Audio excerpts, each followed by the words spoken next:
me so happy. I'm so thankful you all are here. And I'm so thankful for all of your support and love. And so, if you are new and don't know, my birthday is at the end of this month, so to celebrate, I am doubling the amount of videos that I'm posting over on Patreon. So I think I normally do 5 a month, so I'll be posting 10 additional videos on my Patreon to celebrate. So I hope that you join me over there and check out that additional content. And a huge shout out to our now 3 patrons at the video shout out level: Tom, Mike, and now Vegar. So much love to all of you. And to everyone else that's been commenting and liking my videos and subscribing. It's just been the greatest process so far, so thank you all so much. I have also created an OnlyFans to celebrate my birthday. I know how most people are using OnlyFans right now, and that's not really how we're going to be using it, but more power to them. But I think it'll be a really fun way of connecting with you all that are interested in joining me over there. I want to make my Patreon a place where y'all can go for more ASMR content, and that'll really be focused on that. And then OnlyFans can be a place where we can use kind of a similar platform, but I want to make that more personal, so that'll be more about me, and I'll share videos and photos, more about who I am, and some of my modeling work as well. So I'm really excited about that, and if you're interested, please join me over there as well. So, to kick off our September celebration, this is our Q&A video. So, it's an all about me video. I haven't really told you all a lot about myself, and this was actually an early request that I hadn't gotten to yet. But here we are. So I've been collecting some questions from you all, and I pulled some from the internet as well, and I'll just sort of tell you a little bit more about myself while also maybe doing a little fluffy mic scratching, because I think that's what we all like best. So let's get started.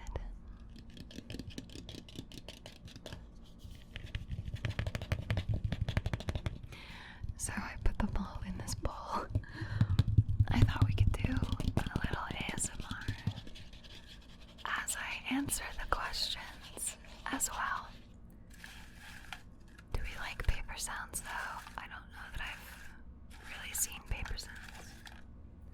And personally, sometimes paper makes me think of paper cuts, so we'll just do a little bit of that, but I do love the sound of this bowl.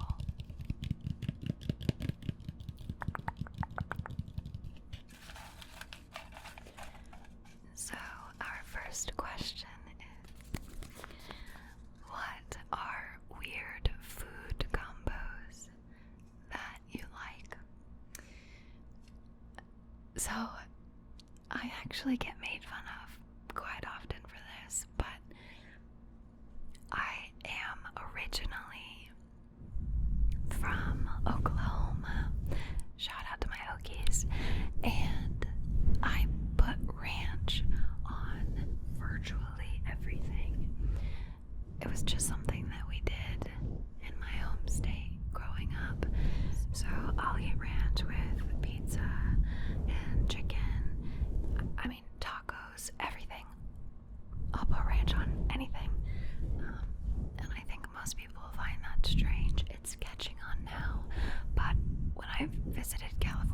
a lot growing up.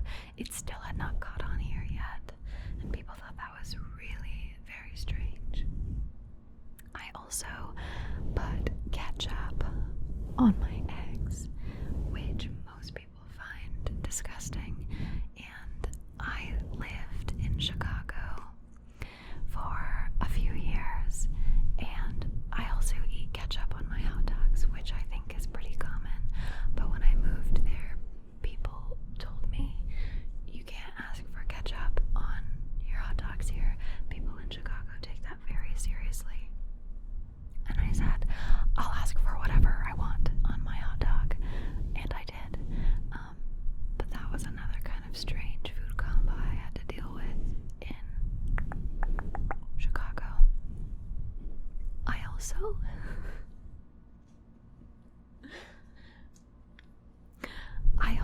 love to eat cottage cheese, which I've just recently discovered is not totally normal.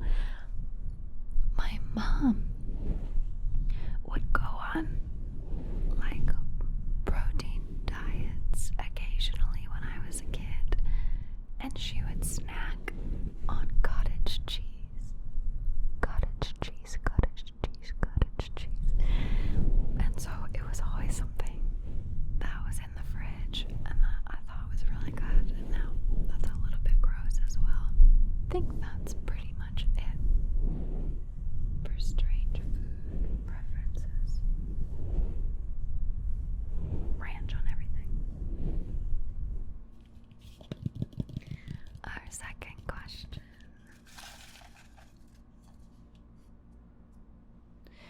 What celebrity would you want to meet for coffee?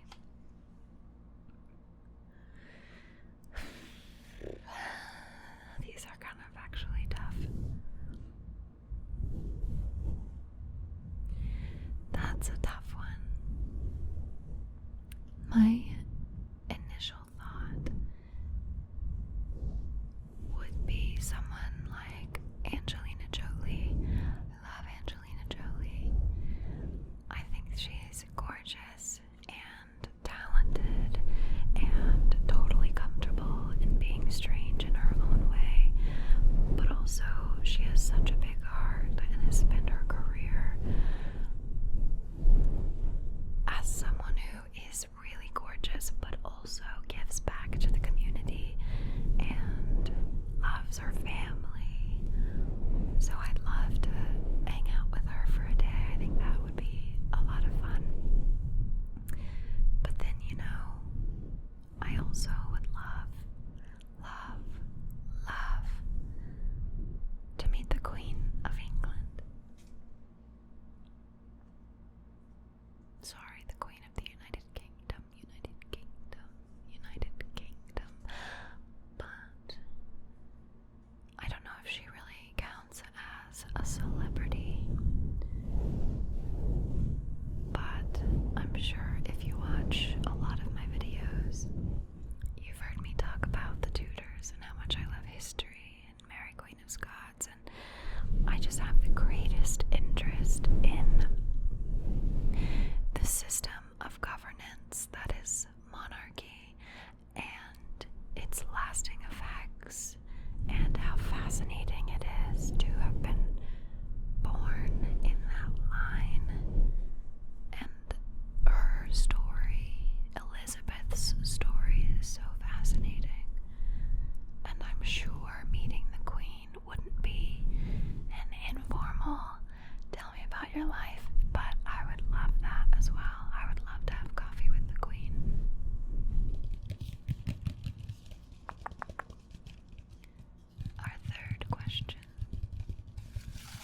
I'm torn.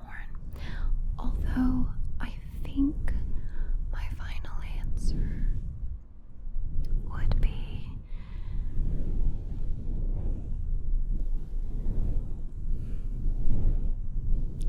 it's really hard because the three people in history that I think of most, I think that's fair to say, those three people would be William Shakespeare, Queen Elizabeth I, and Mary, Queen of Scots. Now, these people kind of overlap, which is what makes this difficult, but not in a perfect way. So if I chose, because then there's Henry and Anne Boleyn. Oh, this is too hard.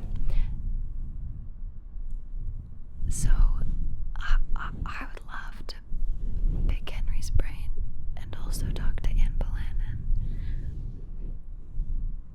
man, got a lot of warnings for some people in the past, but that's much earlier. So I would really have to decide if being able to meet with, Henry and Catherine of Aragon, Elizabeth would have, well, if Anne's alive, Elizabeth is teeny tiny, so I don't really get to converse with Elizabeth, and Mary wasn't born at that point. So I could either choose, the sort of middle of Henry and Anne's relationship, or a few decades later get to the point where Mary is about 20, 18, 19, 20. That would have been at some point, she was Queen of France, and then her husband died. She went back to Scotland, and then it really got crazy. And that would have been a few really important years for Elizabeth as well, so I think that would be a phenomenal time in history to visit and see these two monumentally important women in history deal with what they had to deal with in that time. I'd love to be able to talk to two of them for hours. But then Shakespeare wouldn't have been writing until much after Mary's death and really towards the end of Elizabeth's life. And I just can't undervalue meeting William Shakespeare. So I'd really have to think about that. But I think it would be somewhere in that century, in the 1500s. It would either be like the sort of middle of the 1500s to the late 1500s. I'd really have to think about it, but probably somewhere in there because I'm such a history nerd.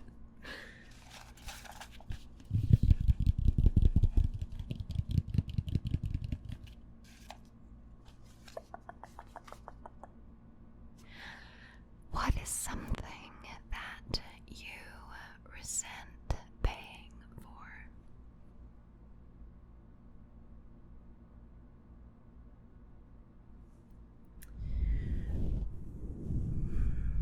Too many things.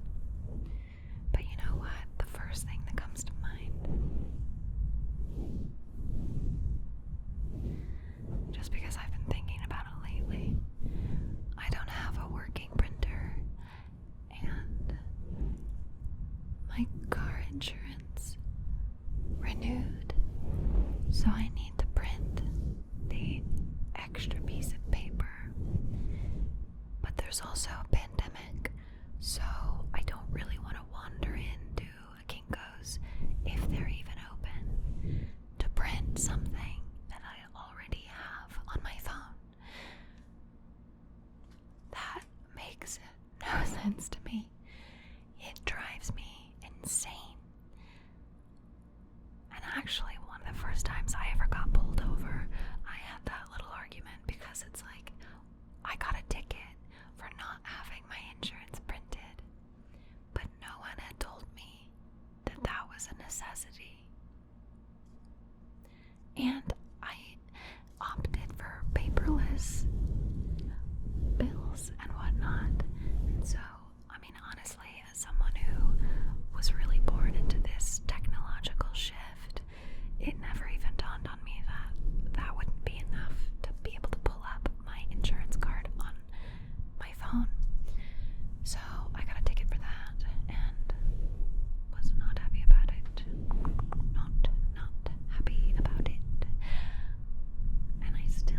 day that bothers me, because it's like,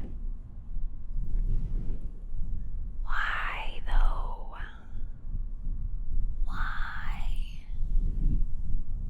No one's given me a good reason why, so if you know why that is, if it's not just some weird archaic thing, let me know.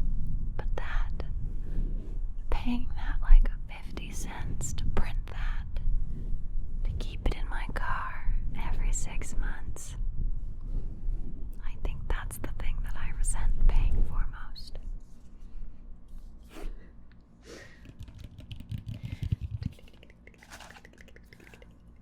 Next question. How did you get into ASMR?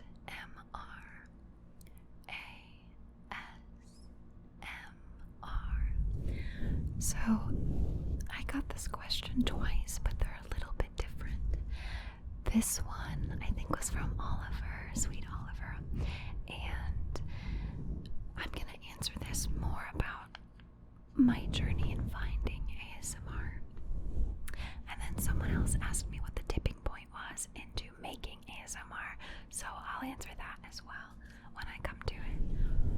But I got into ASMR because I was scrolling YouTube one day. This was years and years and years ago, probably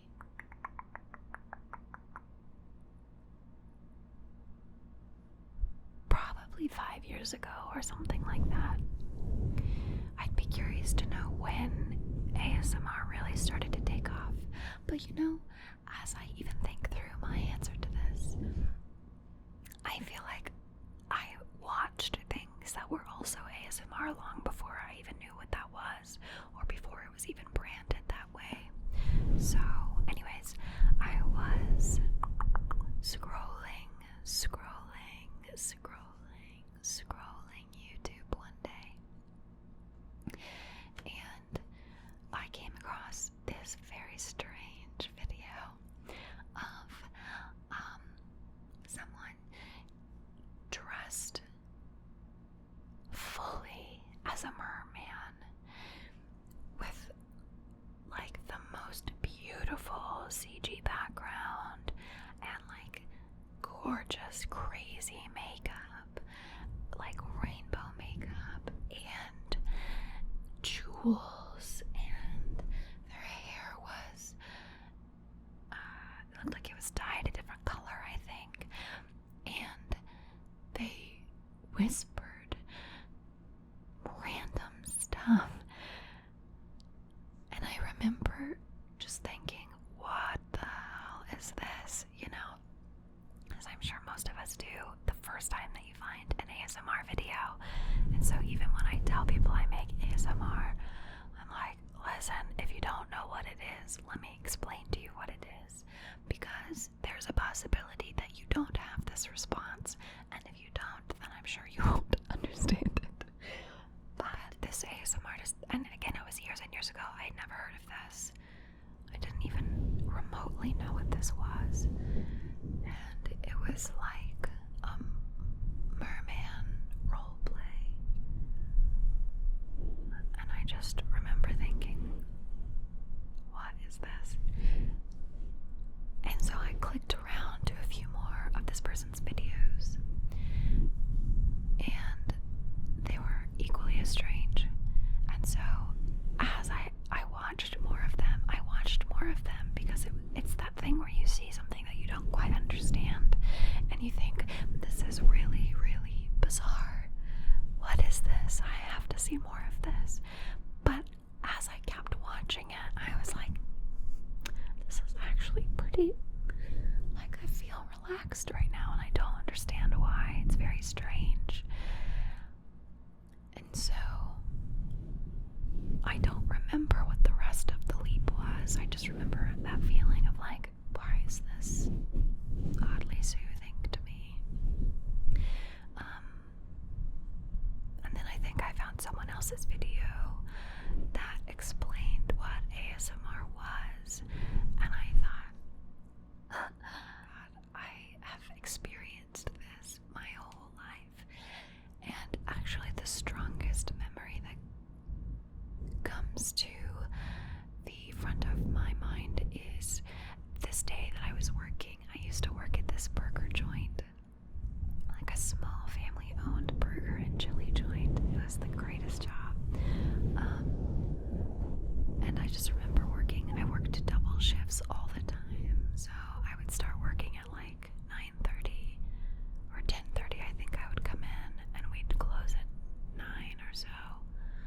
they were just long shifts working at a teeny tiny burger shack. And I remember being like 3 double shifts in one summer and watching this woman who had a to-go order sign her name, because I would either work as a waitress or if you were sort of the host, it was a seat yourself restaurant, but I would handle checking people out and to-go orders. So this was a to-go order, and she signed her name with this smooth ballpoint pen. Ballpoint pen, ballpoint pen, ballpoint pen. And her signature was beautiful and full of loops and curls. And I just remember watching her do that and feeling like I was almost in a trance. And I felt so relaxed, and I just thought it was because I was tired. But I remember thinking in that moment, like, why is this so hypnotic? Why is this so relaxing to me? And that's what I thought of when I discovered, what the experience of ASMR was. And so, I can't even really remember how then I fell into watching it consistently. The thing that comes to mind is when I saw Cardi B's ASMR video for W Magazine. It's phenomenal if you haven't watched it. It's so ironic because she's so charismatic and so loud. And her ASMR video is one of my favorites of all time. It's so good. But she talks about watching ASMR every night herself. And I just realized that video is over a year old, and I've been watching ASMR for over 2 years, pretty much every night. So that's pretty cool, but that's kind of how I fell into it. I just found a random video on YouTube and thought, like, this is the strangest thing I've ever seen. And then was like, wait a minute. Why do I feel so relaxed? This is great. And just kept watching.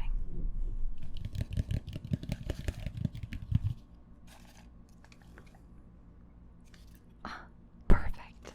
The next question is the second one. What was the tipping point for making ASMR? That one is pretty easy to answer. People have been telling me I should create a YouTube for quite some time, and ironically, it's mostly been Uber drivers. So like every other time I would get into an Uber, the driver would tell me that I should have a YouTube, which I thought was so strange that it happened so often. But there's something in that, I found, because it's one thing if your friends and family are like, you should start a YouTube, because I'd watch it, because they probably watch it anyways, because they're your friends and family, and they want to support you. But like having complete strangers say that they'd watch my content felt really good, because it's a lot harder to get a stranger to care about what you're making than your friends and family. And so it's always been in the back of my mind that someday I would probably start a YouTube. But when the pandemic hit, I lost my biggest jobs of the year in one fell swoop. And I had never lost anything like that. I didn't know how I was going to survive financially. Thankfully, the CARES Act was passed, and I'm able to get unemployment. And I just like 2 weeks ago, got my first payment after filing since, mid-March. I'm so thankful for that, because I don't know what I would do. But my industry has been wiped out, like all industries. So really, I started my channel because I knew that I needed something that could become a stream of income. But also, I watch ASMR every night. It's such a huge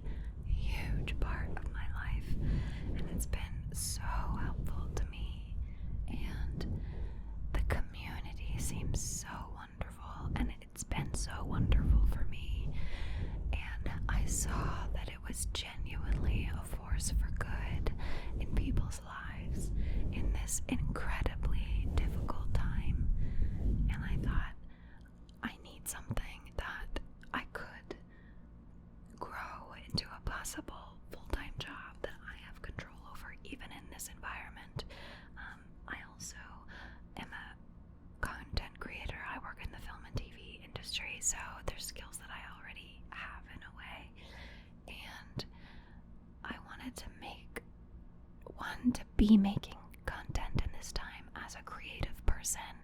When you feel like you lose your ability to create for whatever reason, it really affects you mentally and emotionally when that's your outlet. So I wanted to be creating, I wanted to be growing, I wanted to also have an opportunity to make videos with characters so that I could still be doing character work and creating content online. So, maybe someone sees it someday and thinks like, oh, she can act, we should put her in our thing. But also, I wanted to make ASMR because it genuinely, I think, is a force for good and is really helpful content for people. And so when you all send me messages and let me know how it's helped you or brought you joy in any way, I can't articulate that feeling. It feels so good, and it feels like I'm doing something meaningful and so fulfilling. It's so fulfilling. So that's kind of why I did that. This video is already so long, and I still have so many more questions left. Early or late riser? This one's easy. I hate having to wake up before I am ready to wake up. I am such a late riser, but lately I have loved being awake in the mornings, and I have a newfound love for mornings, but I still probably more than most things in life hate having to wake up to an alarm. It's one of my least favorite things, and so I'll let myself sleep in, but I'm definitely a late riser and a night owl. Absolutely.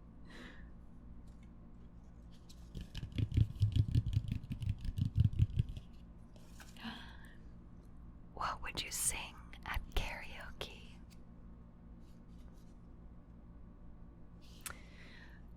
What is my go-to karaoke song? So I've maybe sang karaoke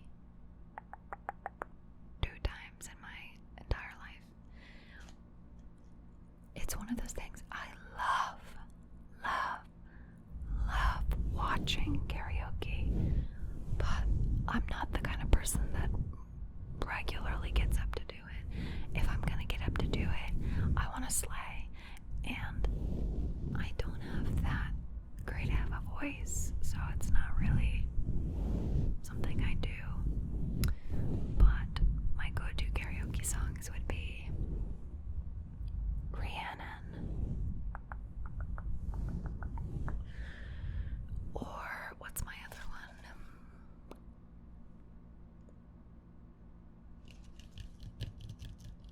There's another one that I think about doing sometimes. What is it? Well, I can't remember it right now, but I'll think of it at some point and put it up in the comments.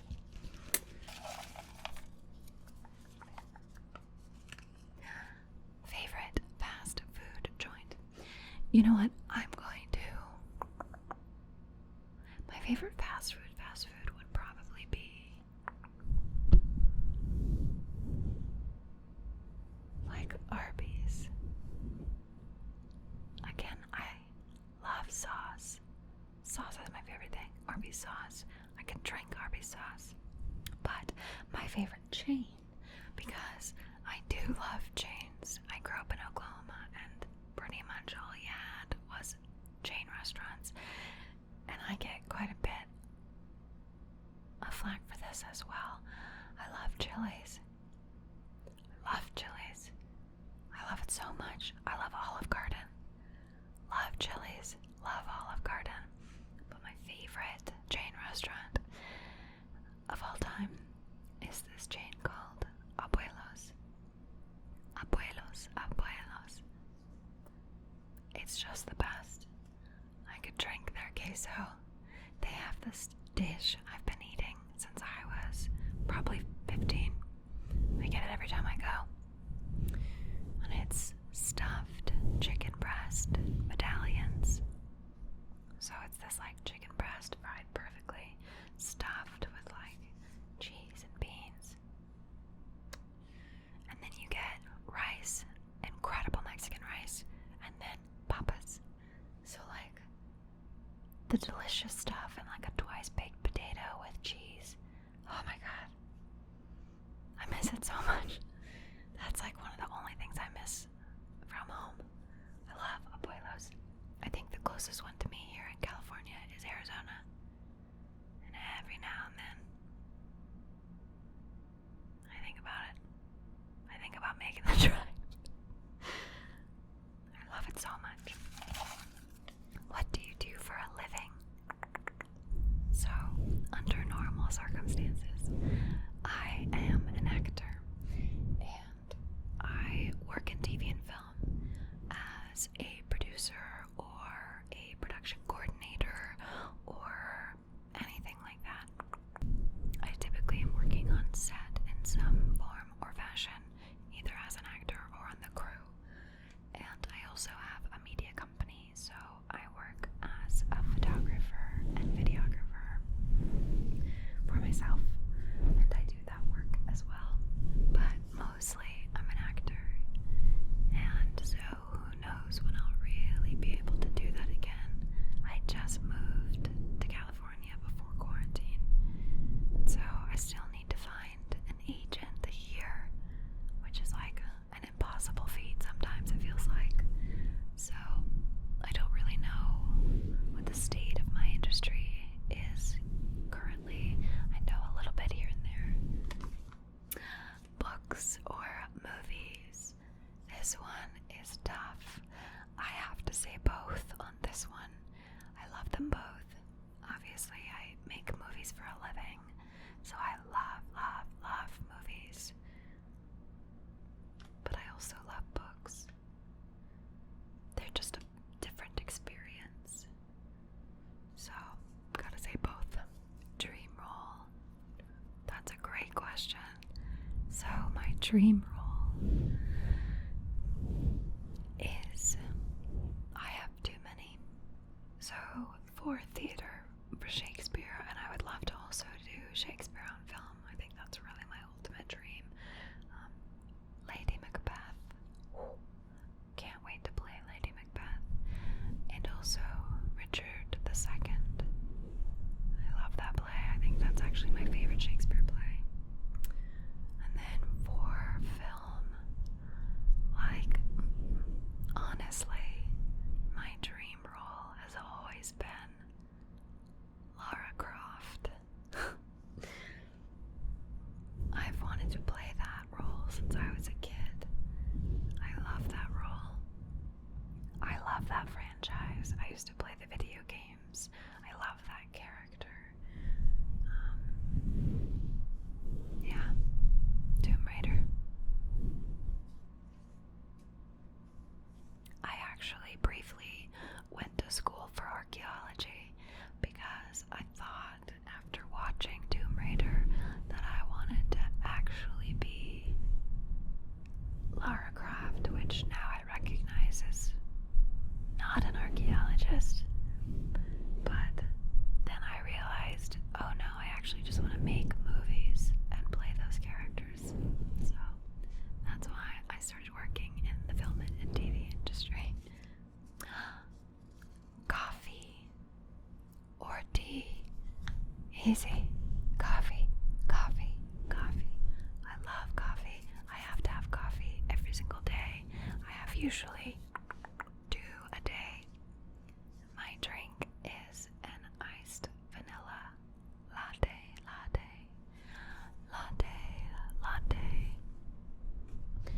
And when I'm home, I buy Stoke cold brew and use vanilla creamer. And that's pretty much what I have all day. I love coffee. Actually, I spent a summer in London studying at the London Academy of Music and Dramatic Arts. And one of the hardest things about my time there was the lack of coffee, because y'all don't really do coffee, and it's so hard to understand.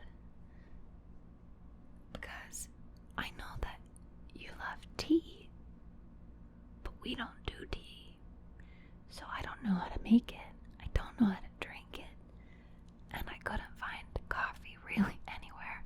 We ended up going and finding a really great little coffee shop that made some really great lattes, and usually what I drink in the United Kingdom, I'm usually either I kind of split my time between Scotland and London, and I also, when I'm in Ireland, I also drink these as well. I'll get a mocha, because there's few things as delicious as like rainy kind of cold weather with a delicious chocolatey coffee drink. That brings some really wonderful memories of my time in Ireland and London and Scotland. I've had some amazing travels, and I desperately wish that I could be there traveling now for my birthday, but we'll wait until it's safe for everyone and we won't be putting anyone at risk, and then the time will come when I will travel and see you all again there. First job. Oh, I love this question. So it's kind of a three-parter. When I was 14, I started volunteering at the aquarium in my town. It was incredible. Actually, I want to say I was 12 or 13 when I started volunteering. I'll have to look that up. I was teeny, and I would volunteer like 20 to 25 hours a week as a 12, 13, 14-year-old at the aquarium. And I was on this path towards marine biology at the time. I loved animals, and I loved working at the aquarium. And it was the most amazing experience, and I'm so thankful to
so it was more of what I was working towards.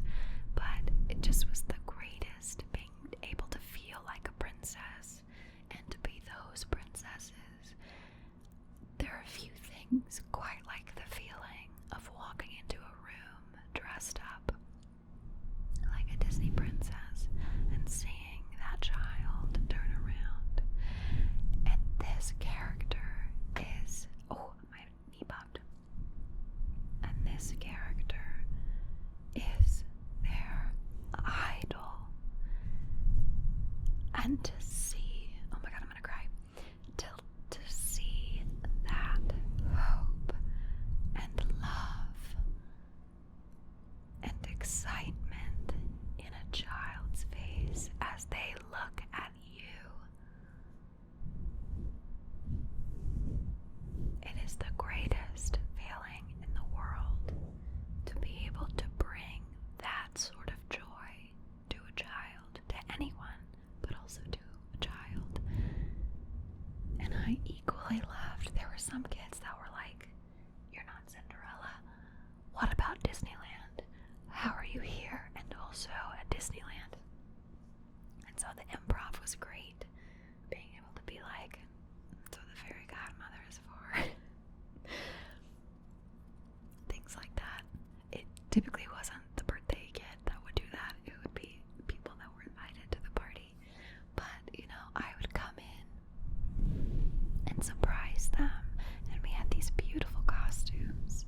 And of course, as Cinderella, you know, you have your hair up in the bun, or Sleeping Beauty, I would curl it kind of like this and have a crown. And I actually think I do have pictures, and will absolutely put them over on OnlyFans. But I would come in and surprise them and sing them happy birthday, and we would, you know, paint nails if the kids wanted their nails done. And then I had a tea time with them, and so we would drink tea and talk about princess things, and they could ask whatever questions they wanted. And then we had this amazing, the facility was amazing, like castle tunnel where you could go in, and the inside of the castle was a dressing room, and they had rows and rows and rows of all of the princess costumes in all of the sizes of the kids, and so they could dress up like whoever they wanted. And then the door out of that was a stage, and so then I taught them a dance, and they would do a runway show to usually either a Disney song or a Hannah Montana song. They could pick whatever they wanted, and it just was so special. And I'm so thankful for that job and that time. And I would get letters, you know, written by a kid that's just learned to write, and, you know, their family members as well. It just was magical. It was a magical job. Loved that.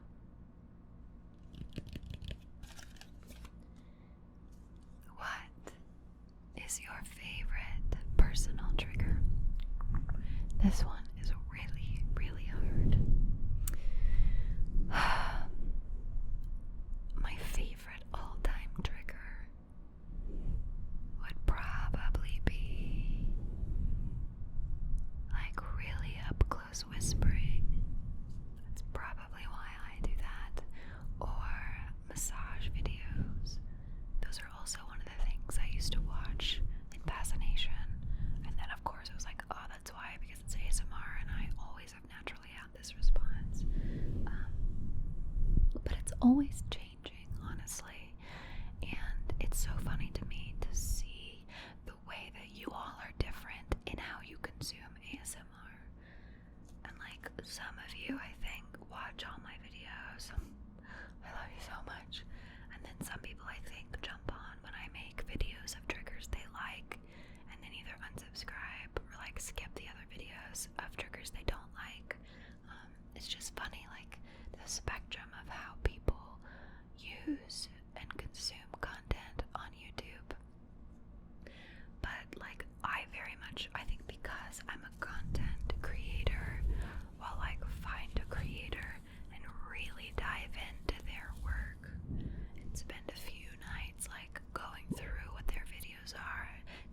that way too. I'm really open to like new triggers and stuff that I didn't think I would like. I end up loving, and it's like, dang, that really sounds good. But yeah, I just love ASMR in general. I would say maybe probably though, if I had to answer the question, probably really up close whispering, mic scratching.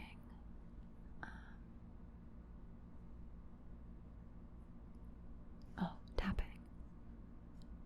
I love like fingertip tapping.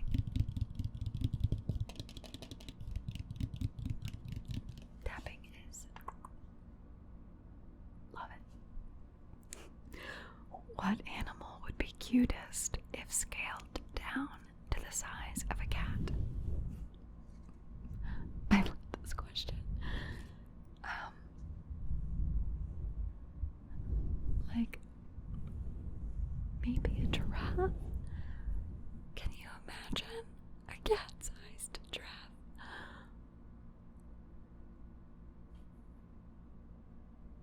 Or a llama?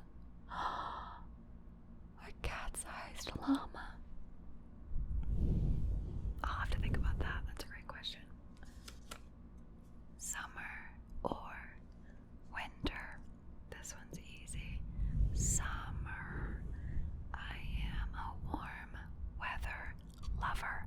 I hate the cold. I hate being cold. I hate it. And I've lived in extremely cold climates for years and years. And I am so thankful to be living in a warm climate again.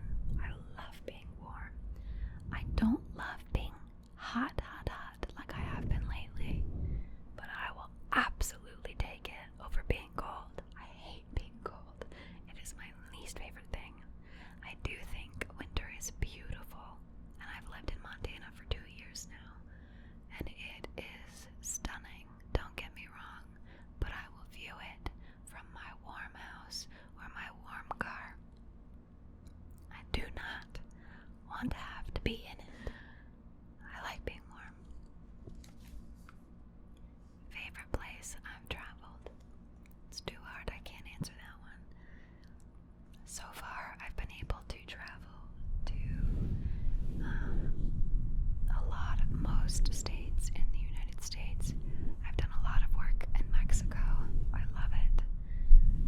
I've traveled to London, to many places in England, to Scotland. I've spent a week in Edinburgh. Actually, it's probably a little less than a week. I would love to go back. It's never enough time, no matter where I go. I need more time. There's too much to see. And I love places like that that have so much history still standing. It's my favorite thing in the world. I've spent a lot of time in Ireland. You know, my great-grandfather was born in Ireland.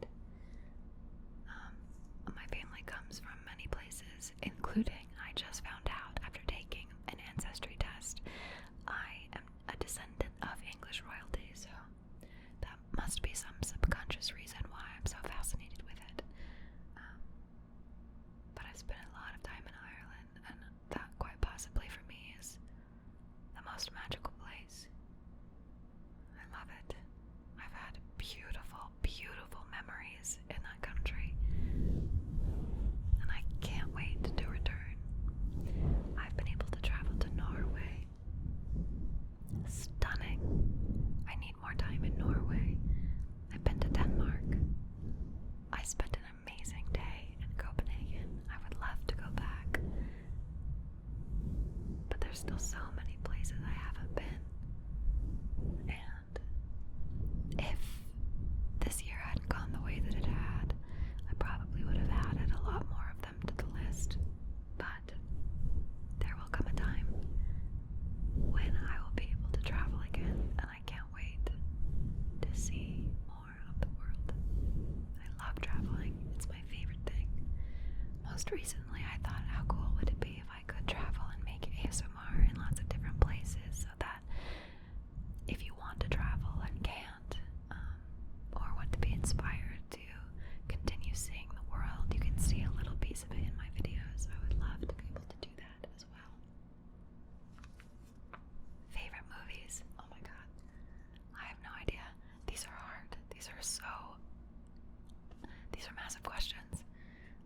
Wait, of all time, Tommy Boy. I just rewatched it. I love Chris Farley. That's really been a movie that I've watched over and over and over again since I was a kid. I love Tommy Boy. And I think a lot of my personality formed from David Spade's characters in Tommy Boy and Black Sheep. There Will Be Blood is incredible.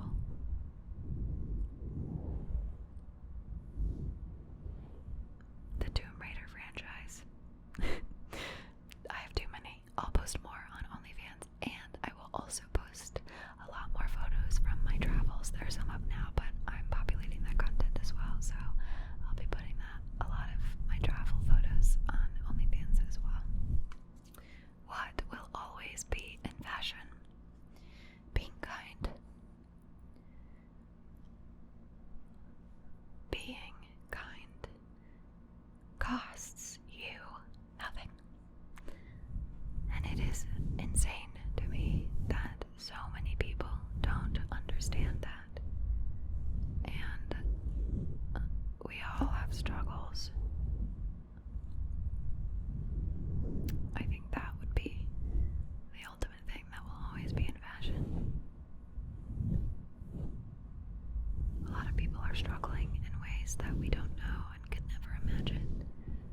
Be kind.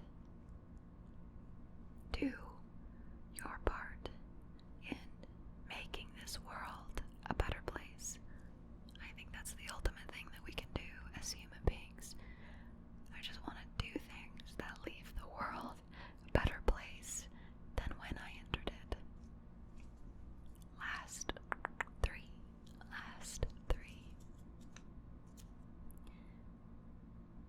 What are some strange things that make you angry? There's a lot of these actually, but most recently I got my finger cutting an onion, and I already hate band-aids. They just kind of gross me out. But one really strange thing that makes me angry that comes to mind is when I put a fresh band-aid on and then immediately get it wet. That is so irritating to me and gross. And I just kept doing it the last 2 days. I would put a fresh band-aid on and then somehow manage to get it wet. Any quotes or sayings that you live by? I love this. Yes, so many. The first one that comes to mind is Ross from Friends screaming, "Pivot." Because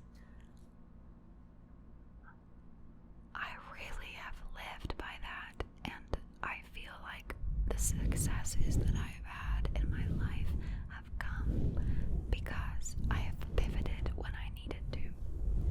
And I think it's so hard sometimes to turn away from the way that you were doing things or phases in your life, but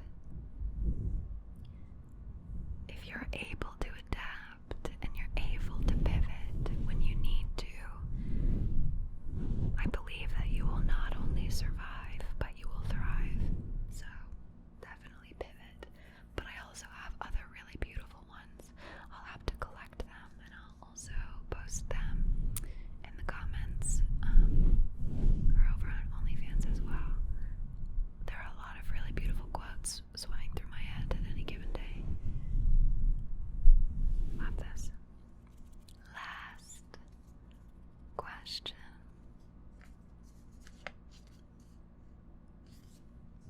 If you could only eat one meal for the rest of your life, what would it be? That's easy.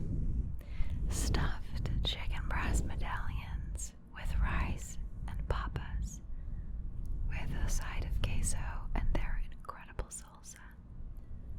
Every day, all day. That's what I'm having. Thank you so much for submitting your questions.